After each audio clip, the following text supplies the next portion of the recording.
Hi students, I am Dr. Vinod Navath, Assistant Professor of History, Government Brannam College. Today we have to speak about a particular subject, historical facts. What actually means historical facts? Whether historical facts that is existing. First upon we have to study about the comment of Lord Acton.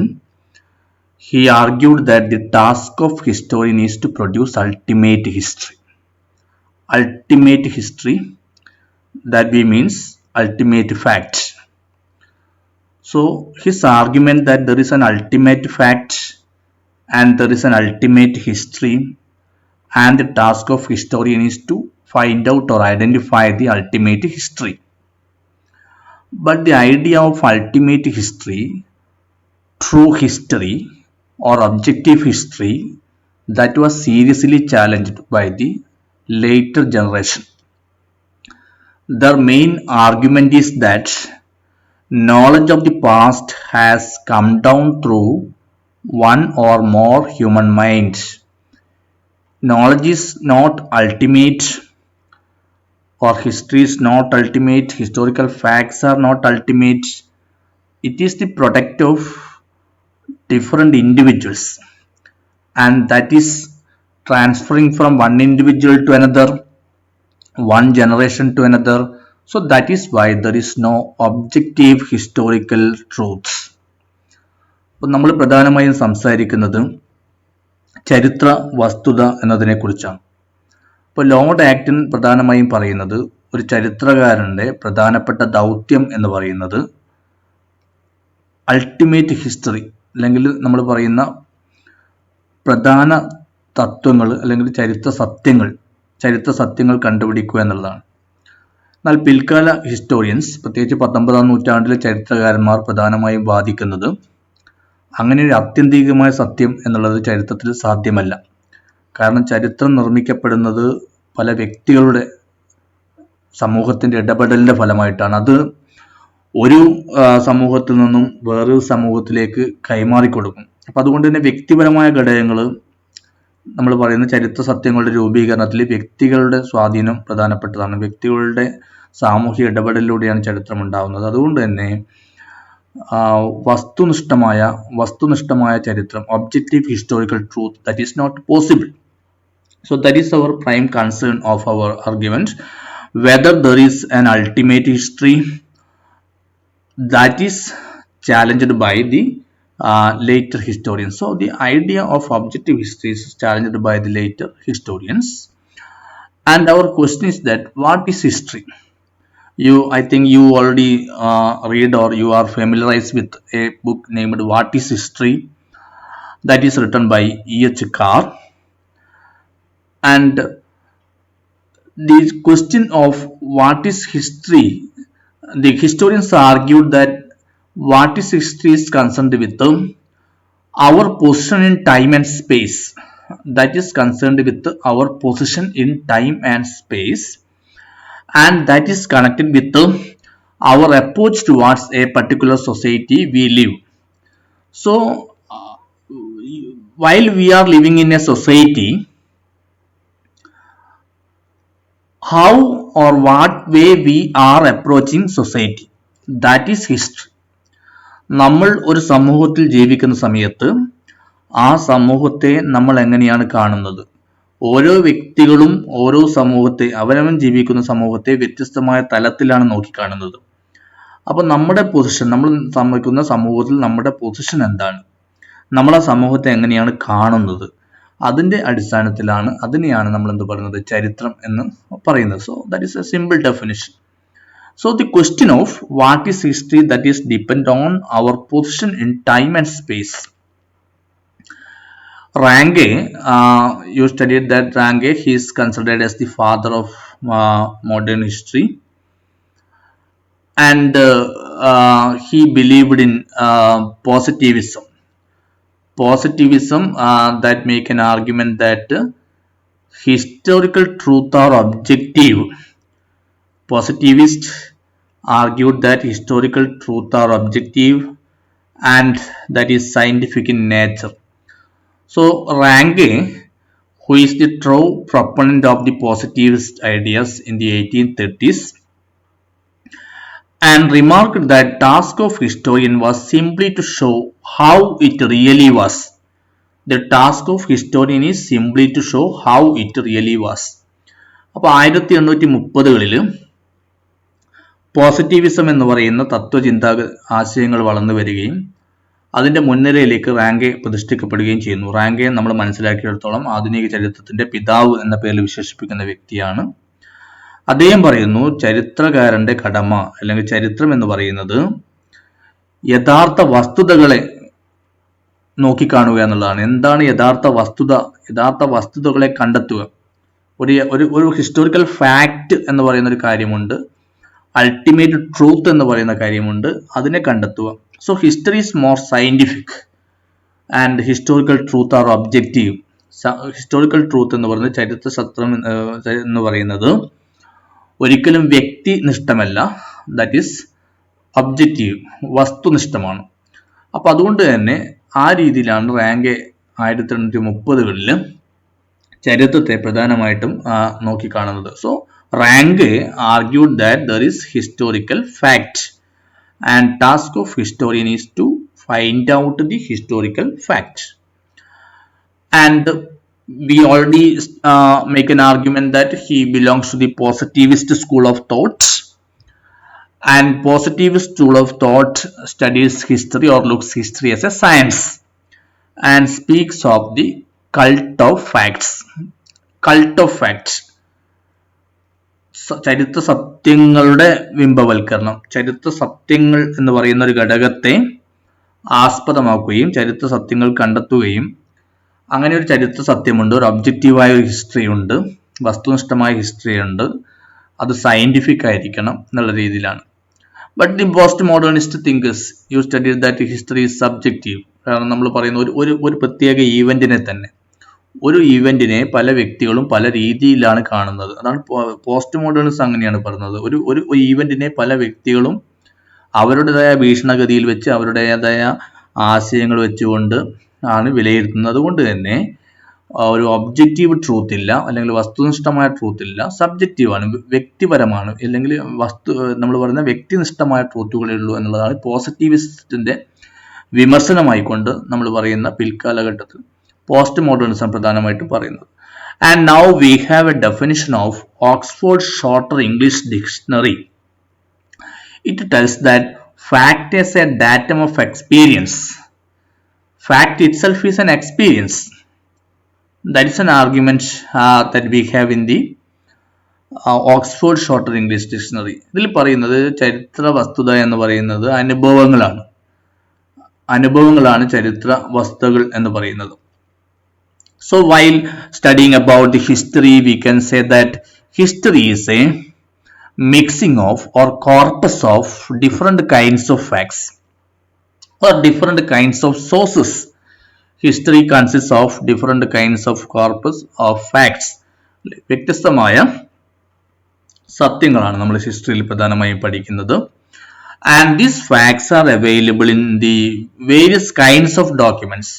While നമ്മളിപ്പോൾ ഒരു dissertation prepare ചെയ്യുന്ന സമയത്ത്, അല്ലെങ്കിൽ ഒരു project prepare ചെയ്യുന്ന സമയത്ത് we have to engage with the different kinds of documents. അല്ലേ, ഒരു ചരിത്രകാരന്റെ മുമ്പിൽ നമുക്ക് വ്യത്യസ്തമായ തരത്തിലുള്ള ഡോക്യുമെന്റ്സ് ആണ് നമുക്ക് കിട്ടുക.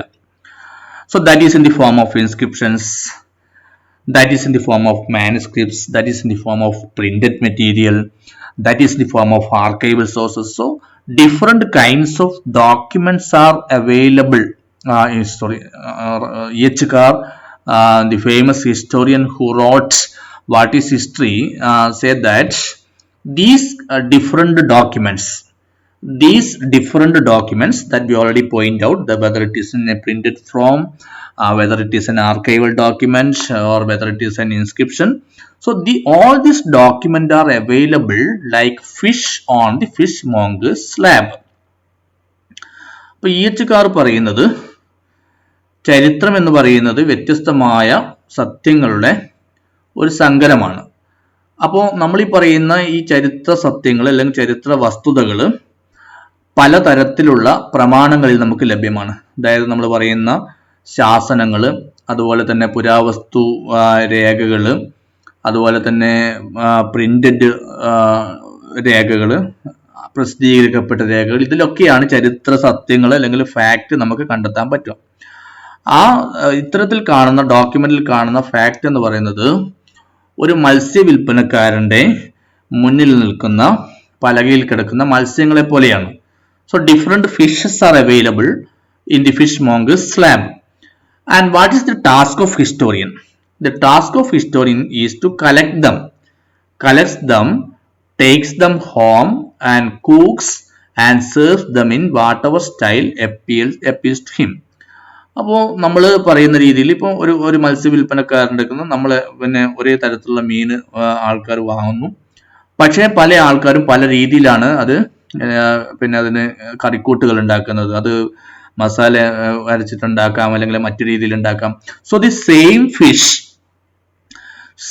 Fish that is converted by different persons in different way. So that is why the same documents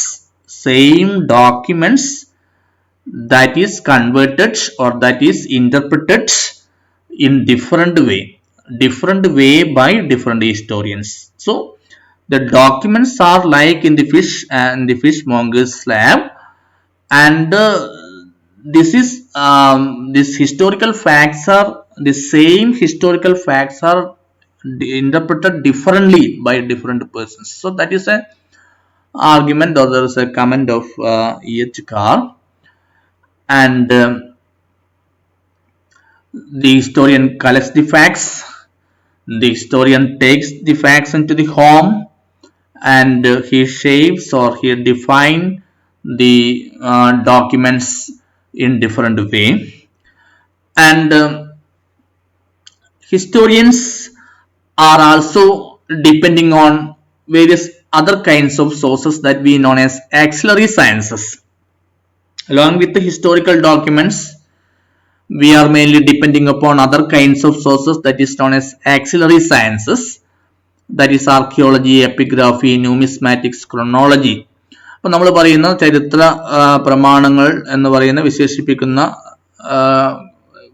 ചരിത്ര വസ്തുതകളെ ഒപ്പം തന്നെ അതിനെ സഹായിക്കുന്ന ചില ശാസ്ത്രീയപരമായിട്ടുള്ള ചില വിഷയങ്ങളുണ്ട്. ആർക്കിയോളജി, അതുപോലെ തന്നെ epigraphy, numismatics, chronology. So these are auxiliary sciences that helps the historian, and these auxiliary sciences are called basic facts.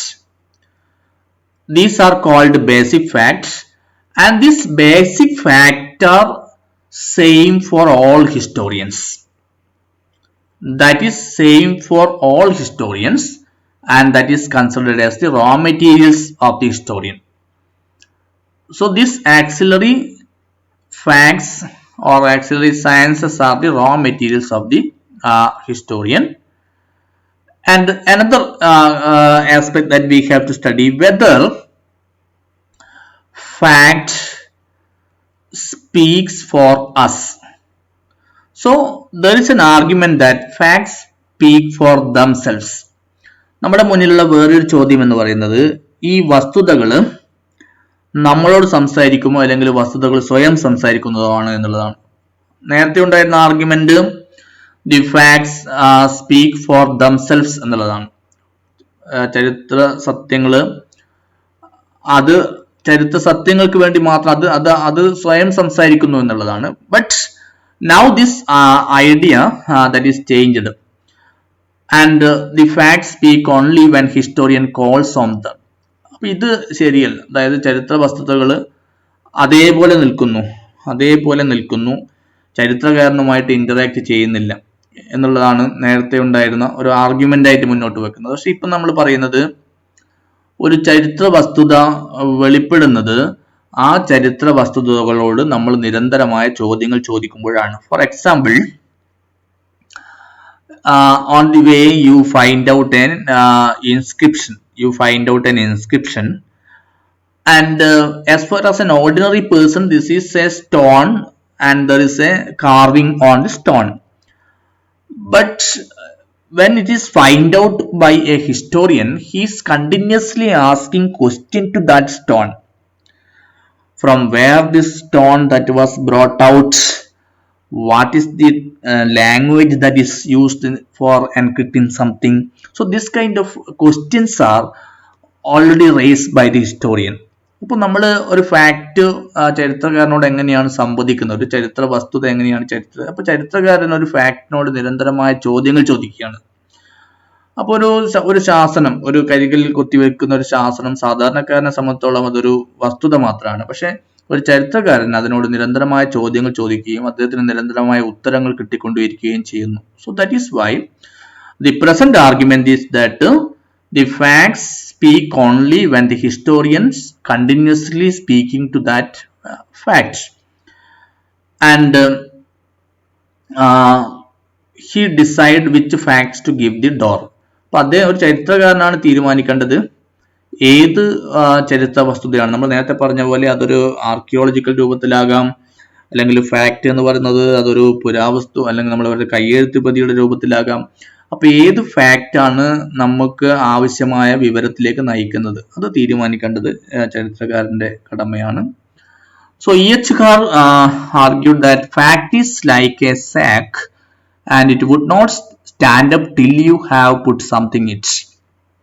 അദ്ദേഹം പറയുന്നത് വെച്ചാൽ നമ്മൾ പറയുന്ന ഒരു ചാക്ക് അതങ്ങനെ നിൽക്കുന്നില്ലല്ലോ. അപ്പൊ അതിൽ നമ്മൾ എന്തെങ്കിലും ഇതിലേക്ക് എന്തെങ്കിലും നിക്ഷേപിക്കുന്ന സമയത്താണ് അതിന് രൂപം വരുന്നത്, അല്ലെ? ആ ചാക്കിന്റെ രൂപം വരുന്നത് നമ്മൾ അതിലേക്ക് ഇടുന്ന സാധനത്തിന്റെ അടിസ്ഥാനത്തിലാണ്. അതുപോലെയാണ് ഫാക്ട് എന്ന് പറയുന്നത്. ഫാക്ടിന് സ്വയം നിൽക്കാൻ വേണ്ടി പറ്റില്ല, ഒരു ചരിത്ര വസ്തുതയ്ക്ക് സ്വയം നിൽക്കാൻ വേണ്ടി പറ്റുകയില്ല. ആ ചരിത്ര വസ്തുതകളെ ഇന്റർപ്രറ്റ് ചെയ്തുകൊണ്ട് അതിന് പുതിയ മാനങ്ങൾ, ആ ചരിത്ര വസ്തുക്കളെ ഇന്റർപ്രറ്റ് ചെയ്തുകൊണ്ട് അതിനൊരു ഷേപ്പ് അല്ലെങ്കിൽ പുതിയ മാനങ്ങൾ നൽകുന്നതാണ് ചരിത്രകാരൻ. Fact is like a sack. For example,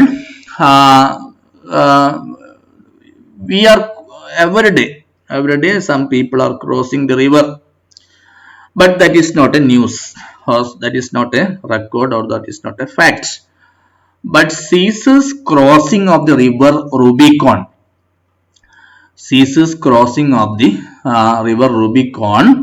that is recorded as the fact of history.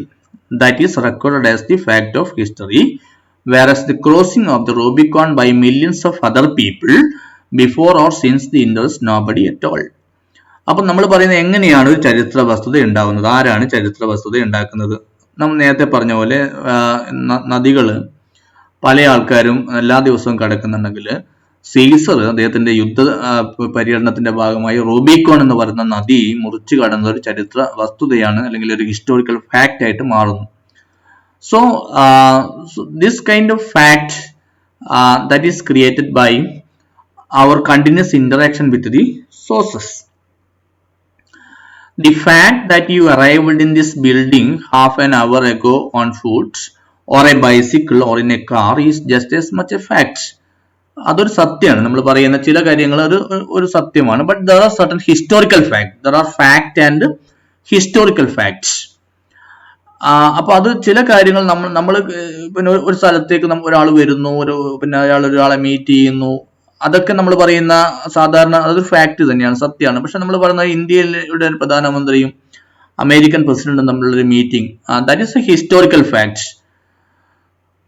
So that kind of question may be arise while we studying about the historical facts. The historian is, that is why we called historian is necessarily selective. അപ്പൊ അതുകൊണ്ടാണ് നമ്മൾ പറയുന്നത് historian, ചരിത്രകാരൻ എന്ന് പറയുന്നത് selective ആണ്. അദ്ദേഹത്തിന്റെ അപ്രോച്ചിൽ, അദ്ദേഹം ഫാക്ട് തിരഞ്ഞെടുക്കുന്ന കാര്യത്തിൽ he is extremely selective. So that is why he is selecting certain fact as important. We are meeting every day with our friends or others, but the meeting of Indian Prime Minister with American President is a historical fact. So that is a selective fact. So ആ ഒരു രീതിയിൽ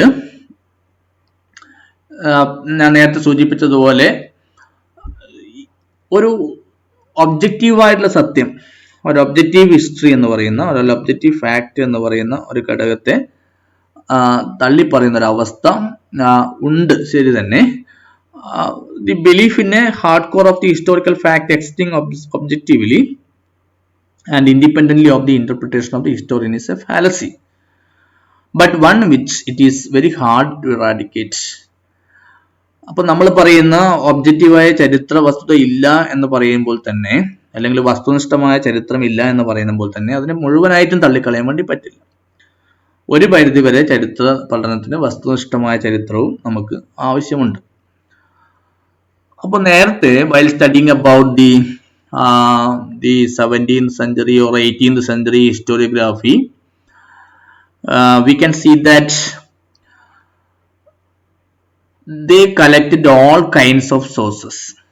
The historians of that time collected all kinds of sources, and they are ignorant of different kinds of scientific sources.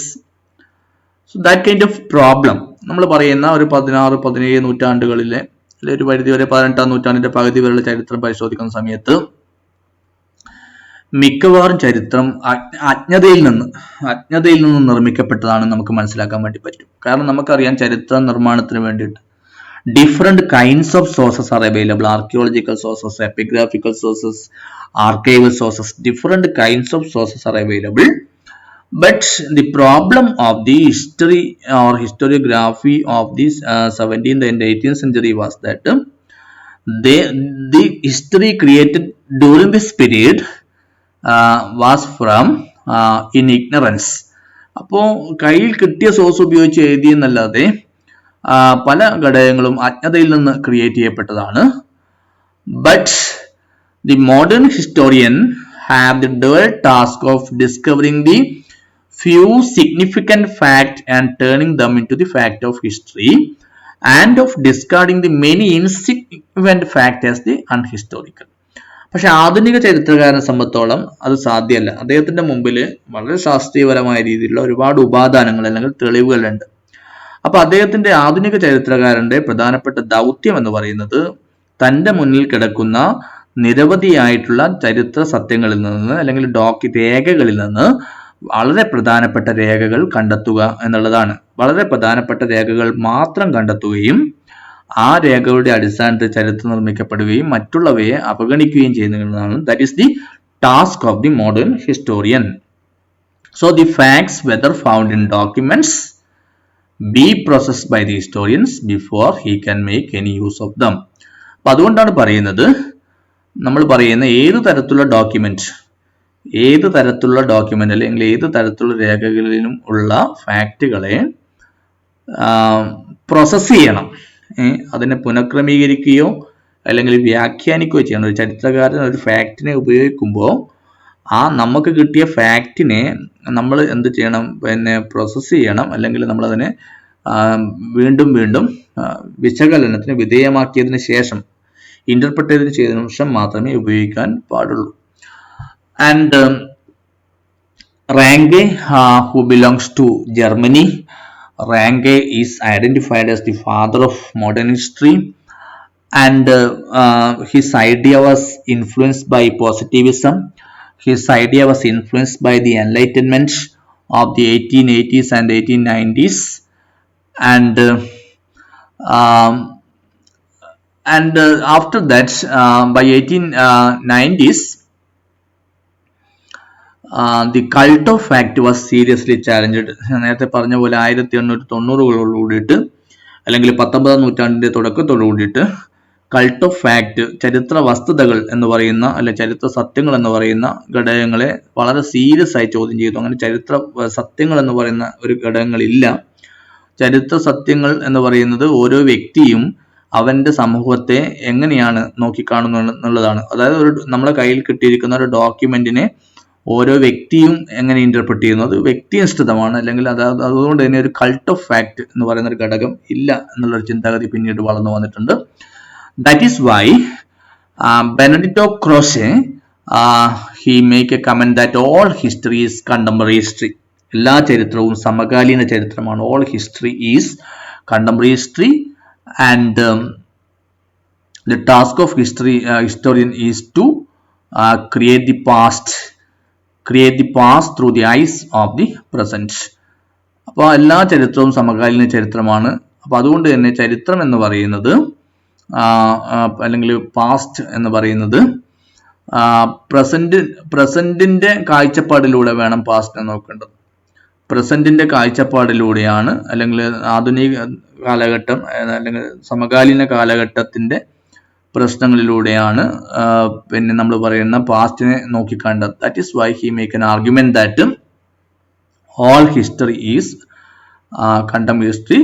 So that is why the task of historian is not records but to evaluate. അപ്പം അതുകൊണ്ട് തന്നെ ഒരു ചരിത്രകാരന്റെ ദൗത്യം എന്ന് പറയുന്നത് ഒരു കാര്യത്തെ രേഖപ്പെടുത്തി വെക്കുക എന്നുള്ളതല്ല, ഒരു കാര്യത്തെ വിശകലനം ചെയ്യുക അല്ലെങ്കിൽ ഇവാലുവേറ്റ് ചെയ്യുക എന്നുള്ളതാണ് ഒരു ചരിത്രകാരന്റെ പ്രധാനപ്പെട്ട ദൗത്യം.